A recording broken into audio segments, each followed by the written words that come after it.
Hello বন্ধুরা, তোমরা দেখছো গল্পের ঘোটালা, যেখানে আছে গল্প, গসিপ আর ফুল ঘোটালা। তাই ভিডিও ভালো লাগলে লাইক, শেয়ার আর সাবস্ক্রাইব করে দিও। আজকে একটা নিয়ে এসেছি বিরাট বড় কন্ট্রোভার্সির টপিক। তো আসো শুরু করা যায়। জি বাংলার কুসুম সিরিয়ালের আয়ুষ মানে অভিনেতা সপ্তর্ষি রায়। এবার সিরিয়াল না, এবার রিয়েল লাইফে হচ্ছে ড্রামা। মিটি জোড়ার পর কুসুমে এসে দর্শকের মন জয় করে নিয়েছে আয়ুষ মানে অভিনেতা সপ্তর্ষি রায়। কিন্তু জনপ্রিয়তার মাঝে হঠাৎই বড়সড় অভিযোগ। এক তরুণীর দাবি প্রমাণ হিসেবে স্ক্রিনশটও নাকি রেডি তার কাছে। এমনকি পোস্টও করা হয়েছে তার স্ক্রিনশট। তার দাবি হচ্ছে অভিনেতা নাকি তাকে অশ্লীল মেসেজ করেছেন, এমনকি ইনঅ্যাপ্রোপ্রিয়েট ছবি পাঠানোরও ইঙ্গিত করেছেন।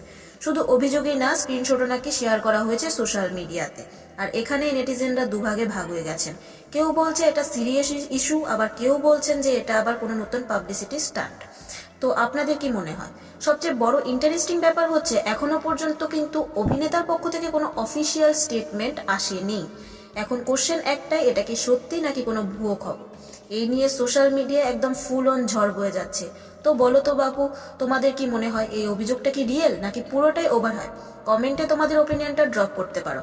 আর এমনই সব টিভি সিরিয়াল আর সেলিব্রিটি দুনিয়ার সমস্ত গসিপ আর ঘোটালা জানতে এখনই সাবস্ক্রাইব করে ফেলো গল্পের ঘোটালা, গল্প, গসিপ আর ফুল ঘোটালা। আবারও দেখা হবে পরের ভিডিওতে নতুন গসিপ আর নতুন ঘোটালা নিয়ে। আজকের জন্য টাটা।